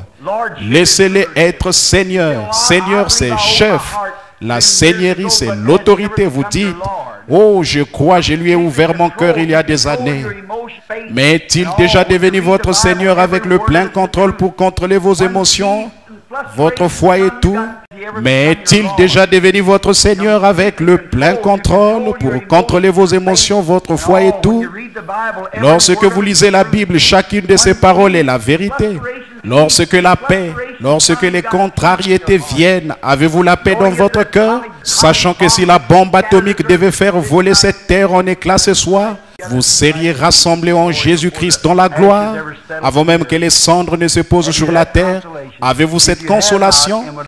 Si vous ne l'avez pas et que vous aimeriez l'avoir, voulez-vous rapidement et silencieusement lever la main? Et en faisant cela, dire, Seigneur, sois miséricordieux envers moi. Je désire maintenant être uni à toi comme étant l'un de tes enfants dans le royaume de Dieu. C'est mon motif. Tu sais tout sur moi. Prends-moi, Seigneur, tel que je suis et que je t'appartienne. Que Dieu te bénisse, fiston. Que Dieu vous bénisse, messieurs. Et que Dieu vous bénisse. Et vous, mon frère, vous là-bas. Et vous, madame, que Dieu vous bénisse, c'est bien. Je sais que la manière à l'ancienne mode de l'église méthodiste et ainsi de suite, il croit dans le fait de venir à l'autel et tout ça c'est très bien. Mon frère, vous ne pouvez pas lever la main vers Dieu. Vous ne pouvez même pas faire le moindre effort pour avancer vers lui, à moins que Dieu vous touche. Jésus a dit, nul ne peut venir à moi si le Père ne l'attire premièrement. Ne voulez-vous pas honorer et respecter la chose qui vous a poussé à lever la main? Dites, oui Seigneur, ça vient du fond de mon cœur. Et tout péché que j'ai, je le dépose maintenant sur ton autel. Je me consacre à toi maintenant même, Seigneur, pour qu'à partir de cette heure-ci, je vive pour toi. Et toutes mes habitudes et tous mes péchés, tout ce que je délaisse ici même, je vide mon cœur. Sois le chef de mon cœur, sois le Seigneur de mon cœur. Prends la place qui te revient dans ma vie, Seigneur, et domine sur moi. Soyez sincères maintenant pendant que nous prions. Seigneur, j'ai appris dans ta parole qu'il est écrit que nul ne peut venir à moi si mon Père ne l'attire premièrement. Et tout ce que le Père m'a donné viendront à moi. Un homme pourrait vivre 10 ans, 20, 50 ou 75 ans ou plus encore et il n'est pas encore venu, mais viendra un temps où la lumière brillera sur son sentier et il en aura donc l'occasion. Combien nous sommes reconnaissants qu'il existe encore un Dieu qui aime les gens. Et ce soir, il a démontré sa miséricorde envers nous en permettant que de nombreuses mains se lèvent pour accepter Jésus comme étant ce grand cadeau de Noël de Dieu, le premier. Et le seul vrai, véritable cadeau de Noël envoyé par Dieu à la terre, c'est son Fils unique. Reçois-les, Seigneur. Il viendra un jour où en mourant, leur tête s'appesantira sur l'oreiller, où ils gémiront sur la route sous une automobile, ou peut-être leur gorge gargouilleront-elles parce qu'ils se seront noyés dans l'eau. Je ne sais pas quelle sera leur destination. Mais Seigneur, je sais ceci, que Jésus a prononcé ces paroles. Celui qui croit en moi vivra, quand même il serait mort. Et quiconque vit et croit en moi ne mourra jamais. Je crois que c'est ta parole, Seigneur. Que je vive ou que je meure, cela reste ta parole. Car c'est toi qui l'as prononcé. Et tous les cieux et la terre passeront, mais ta parole ne faillira jamais. Tu as dit, je ne mettrai pas dehors celui qui vient à moi. Je lui donnerai la vie éternelle, je le ressusciterai au dernier jour. Qu'il se noie en mer, qu'il soit brûlé par le feu, que ses cendres soient dispersées aux quatre vents de la terre. Le Seigneur Dieu avec une voix d'archange et avec la trompette de Dieu descendra du ciel. Et les morts en Christ ressusciteront premièrement. Nous serons enlevés ensemble avec eux à la rencontre du Seigneur dans les airs pour être toujours avec lui. Seigneur Dieu, nous croyons que cela va se produire. Et ces pauvres gens rejetés de la terre, qui sont venus ici ce soir et ont courbé la tête vers la poussière d'où tu les as tirés, et où ils retourneront si tu tardes, ils ont levé les mains, la main vers toi, et ont dit, Seigneur, j'ai tort, reçois-moi. Oh, combien pourrais-tu rejeter l'un d'eux? Tu ne peux pas. Tu ne peux pas faire ça, Seigneur. S'ils ont été sincères du fond du cœur, tu ne peux pas faire ça et rester Dieu, parce qu'ils sont venus en toute sincérité. Ils sont un don d'amour que le Père t'offre. Maintenant, en tant que serviteur, je te les confie. Et je remets leurs âmes et leur corps et leur esprit entre tes mains. Garde-les sous ta sainte protection, Seigneur. Ôte de tout mal. Ôte le péché. Ôte les habitudes. Que cela ne les dérange plus jamais à partir de ce soir. Puissent-ils quitter ces lieux en étant des gens libres avec Dieu dans leur cœur, dans le poste de commande. Et quand l'ennemi les tentera, qu'ils se souviennent que Dieu est dans le poste de commande. Et que c'est lui qui détourne leur tête des choses de l'ennemi. Et nous établirons ton royaume, Seigneur, et que ton règne vienne, que ta volonté soit faite sur la terre comme au ciel. Ne nous induis pas en tentation, Seigneur, mais délivre-nous du mal. Car c'est à toi qu'appartiennent dans tous les siècles le règne, la puissance et la gloire. Amen.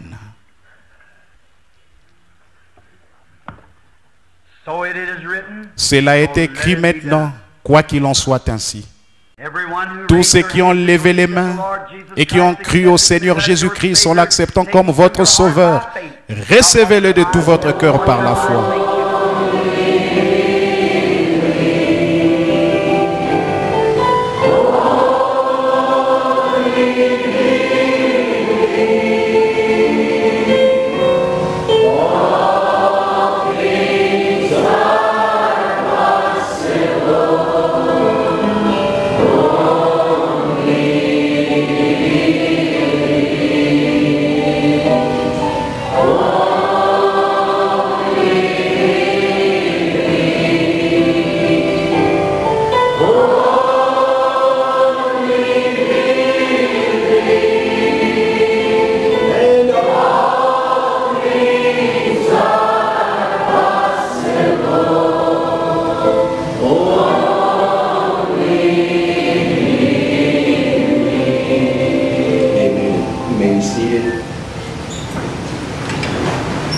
It is tonight for me to be able to welcome God's prophet messenger to come and bring us the message of the hour.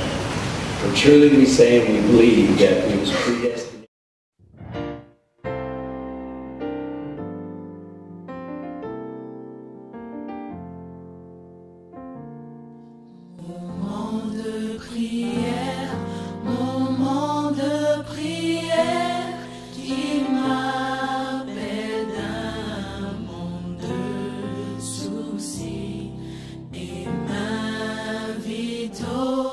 Trône de mon Père.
avec